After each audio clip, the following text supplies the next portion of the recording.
वंदे मातरम वंदे मातरम। छत्रपती शिवाजी महाराज की जय। धर्मवीर छत्रपती संभाजी महाराज की जय। जय श्रीराम। व्यासपीठावर उपस्थित पक्षाचे पहिले अध्यक्ष आदरणीय नाईकजी आणि आताचे अध्यक्ष आदरणीय बापूजी, आता याच्या मधल्या कालावधीमध्ये आलेले तुम्ही सर्व,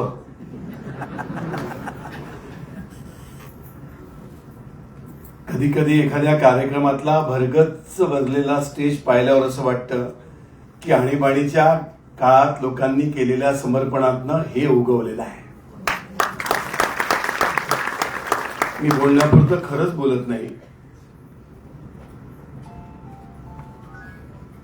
भारतीय जनता पक्षाच्या आयुष्यामध्ये, इतिहासामध्ये काही कार्यक्रम हे असे असतात की ज्या कार्यक्रमाचा स्वभाव हा यशापेक्षा जास्त संस्काराचा असतो. हा कार्यक्रम त्या पठडीतला कार्यक्रम आहे. मी तुम्हाला खरं सांगतो, जस्ट बिलीव्ह ऑन मी, मला मूळ स्वभाव, आम्ही सगळे प्रमोद महाजनांच्या तालमीत तयार झालो आहे, त्याच्यामुळे व्यासपीठावर बोलायचं असेल तर अभ्यास करूनच बोललं पाहिजे, त्यांनी आम्हाला शिकवलं होतं. आणि स्वाभाविकपणे आजच्या कार्यक्रमाचा अभ्यास मी करून आलो होतो. पण जसं लॉबीमध्ये आलो तसा मी केलेल्या अभ्यासाचा पेपर फुटला. सगळ्या गोष्टी पाहिल्यात. मग स्टेजवर आलो तर बापू म्हणले फिल्म बघा. लाईव्ह पेपर फुटला. मी बापूंना खाली म्हणलं सुद्धा की इतिहास हा कधी डोक्याने वाचायचा नसतो, हृदयाने बघायचा असतो. हिंदुस्थानच्या सांस्कृतिक, राजकीय इतिहासामध्ये हा इतिहास असा आहे ना, हा डोक्याने वाचलाच नाही पाहिजे, हा हृदयाने वाचला पाहिजे, इथून वाचला पाहिजे, असा इतिहास आहे. आणि अजून एक मी सांगितलं पाहिजे, मला माहित नाही बहुधा बापूंनी याचा नक्की विचार केला असेल, भारतीय जनता पक्षाच्या आणि जनसंघाच्या आणि संघाच्या इतिहासातला हा इतिहास जास्त शिकण्याची जर आवश्यकता असेल तर ती झेन झीला आहे. त्यांना कळलं पाहिजे, त्यांना माहिती झालं पाहिजे. बरेच वेळा मला असं वाटतं की 1975च्या आणीबाणीमध्ये घडलेला जो स्फोट आहे हा केवळ इंदिराजींनी लादलेली आणीबाणी आहे. त्याच्या काळात उभा झालेला संघर्ष आहे. मला माहित नाही तुमच्यापैकी किती लोकांनी याचा अभ्यास केलाय. आपण सगळ्यांनी हे समजून घेतलं पाहिजे, हा जो डीएनए आहे ना, म्हणजे मगाशी मधुजी मला कानामध्ये सांगत होते की नाईक साहेबांचा स्वभाव पहिलेपासून संघर्षाचा आहे. आमचा डीएनएच तसा आहे. एक वेळेस मी देवेंद्रजींसोबत, देवेंद्रजी सीएम असताना मी त्यांचा ओएसडी होतो, तर आम्ही एका पत्रकार परिषदेला गेलो आणि ती परिषद आटोपल्यानंतर एक सिनियर पत्रकार देवेंद्रजींना म्हणला की फडणवीस साहेब, आता तुम्ही मुख्यमंत्री आहे पण तुमचा डीएनए हा लढण्याचाच दिसतो आहे. पण हा लढण्याचा डीएनए आला कुठून, कुठनं येतो हा? भारतामध्ये लोकशाहीच्या विरुद्ध संघर्ष केला पाहिजे, ह्याचा डीएनएचा जो जन्म आहे ना, तो भगवान कृष्णापासूनचा आहे. समजून घ्या. या देशामध्ये राजाच्या पोटी राजा ज्यावेळेस जन्माला यायचा तेव्हा सुद्धा सामान्यांची स्पंदनं ज्या ज्या राजांनी समजून घेतली ना, तोच राजा टिकला आहे. म्हणजे माझं घर वारकरी संप्रदायाचं घर आहे. माझ्याकडे 4थी पिढी वारी आहे. आमचे आजोबा आम्हाला नेहमी एक गोष्ट सांगायची की वसुदेवाच्या पोटी जन्माला आलेला कृष्ण ज्यावेळेस यशोदेकडे आला आणि खोड्या करायला लागला, त्यावेळेस गवळणी यशोदेकडे गेल्या आणि त्यांनी म्हटलं की यशोदे, कृष्णाशी सांगावे गोकुळी राहावे की जावे. मग यशोदेनी कृष्णाला बोलवलं आणि सांगितलं की आता बास, ह्या गायी घ्यायच्या आणि मित्र सोबत घ्यायचे आणि रानात गायी चारायला जायचं. आणि जाताना त्या माऊलीनी एक शिदोरी बांधून दिली. बघा आणीबाणीचे बीज कुठे रोवले आहेत. ही शिदोरी ज्यावेळेस दिली ना यशोदेनी कृष्णाला, त्यावेळेस कृष्णाने यशोदेला हे नाही सांगितलं की अरे बाबा तू तर यादवाचा पोरगा आहेस, आपला टिफिन आपणच खाल्ला पाहिजे, हे नाही सांगितलं. यशोदेनी कृष्णाला सांगितलं ज्या लोकांना तू घेऊन चाललायस, तो एडक्या, तो पेंद्या, सगळ्या समाजाचे, या सगळ्या मुलांना तू माध्यांनी एकत्र कर, त्यांच्या शिदोरी एकत्र कर आणि तो एकत्र केलेला काला तू एकत्रपणे खा. आणि हा प्रयोग भगवान कृष्णाने केल्यामुळेच अख्खं गोकुळ एकत्र करून त्यांनी गोवर्धन पर्वत वरती उचलला होता. सामान्यांची स्पंदनांची काळजी भगवान कृष्णाने द्वापाराच्या सुरुवातीला घेतला. समजून घ्या. म्हणजे प्रभू रामचंद्रांनी एका धोब्याच्या सांगण्यावरनं आई सीतेला परत पाठवलं का, याच्यावर चर्चा खूप केली लोकांनी. पण ज्यावेळेस आदेश देत होते त्यावेळेस ते पती राम नव्हते, पुत्र राम नव्हते, राजा राम होते. सामान्यांची स्पंदनं समजण्याची क्षमता त्रेतावत उभा केली. इतिहास खूप मोठा आहे. हे जे संघर्षाचं बीज आहे ना, कुठे आहे? ज्यावेळेस अलक्षेंद्र भारतामध्ये आला त्यावेळेस सामान्यांची स्पंदनं विसरला राजा. उतरला चाणक्य मैदानामध्ये, चंद्रगुप्ताला समोर केलं, धनानंदाला खाली केलं. कारण चंद्रगुप्ताला शिकवलं चाणक्याने की सामान्यांची स्पंदनं समजून घे. आणि चंद्रगुप्ताच्या नेतृत्वामध्ये एक राजा आला नव्हता, सामान्य घरातली पोरं आली होती. हिंदुस्थानचा सोशल डीएनए हा संघर्षाचा का आहे? कारण या देशाच्या इतिहासामध्ये सामान्यांच्या स्पंदनांना समजण्याची क्षमता त्या त्या वेळेसच्या राजस व्यवस्थांच्या प्रतिनिधींमध्ये होती. म्हणून आपण सगळे छत्रपती शिवरायांना आदर्श मानतो.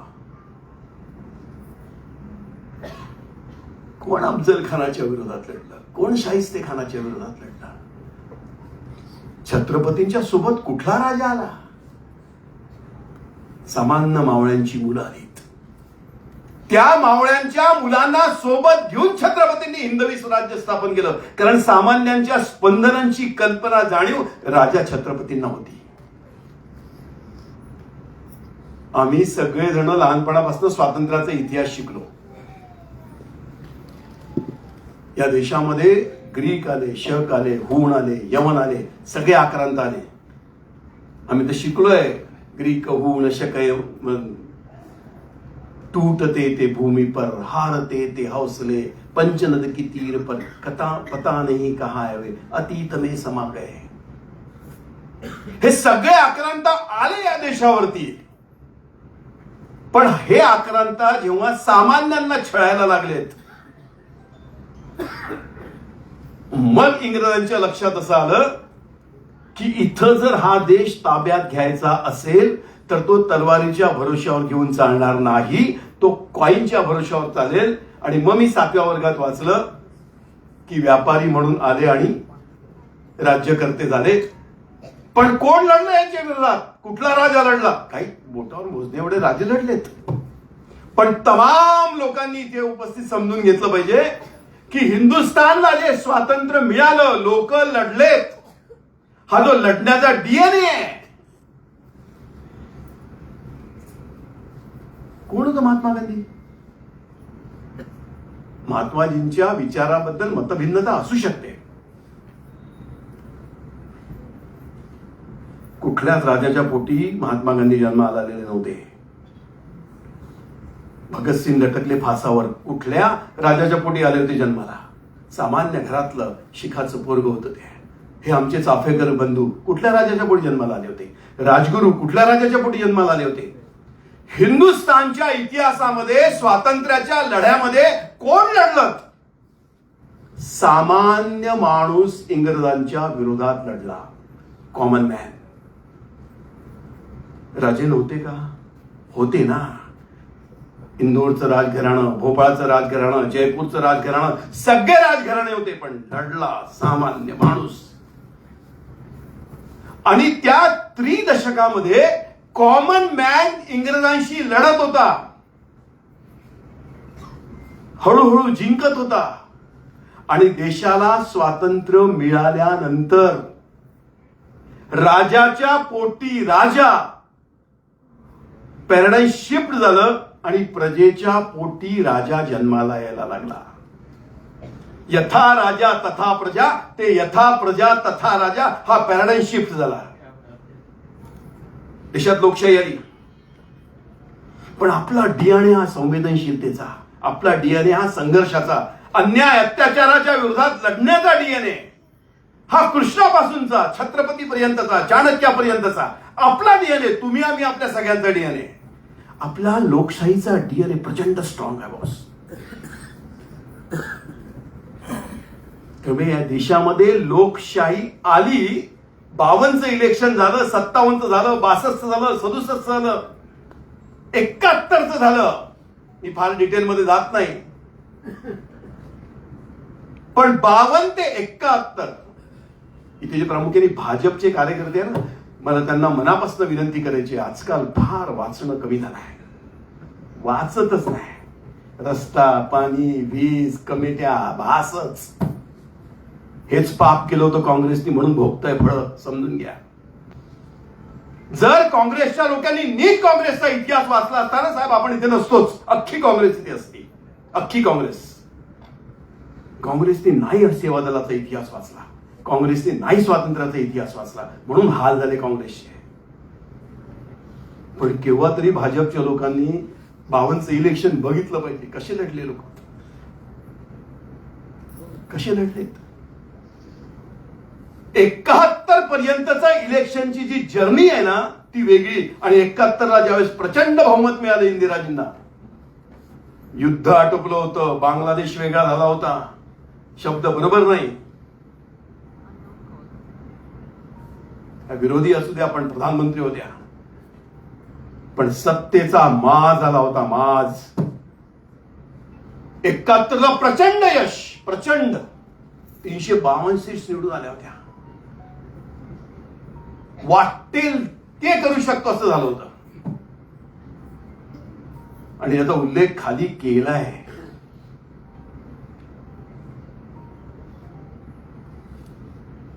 इतका माज, इतका अहंकार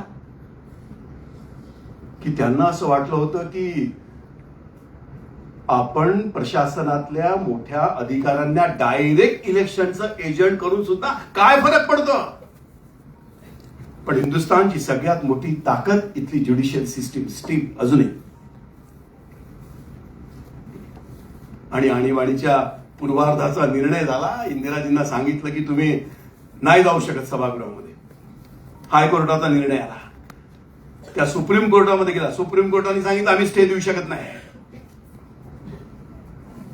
आणि हे जे वर्णन याच्या अगोदरच्या आपल्या सगळ्या तपस्वी लोकांनी केलं.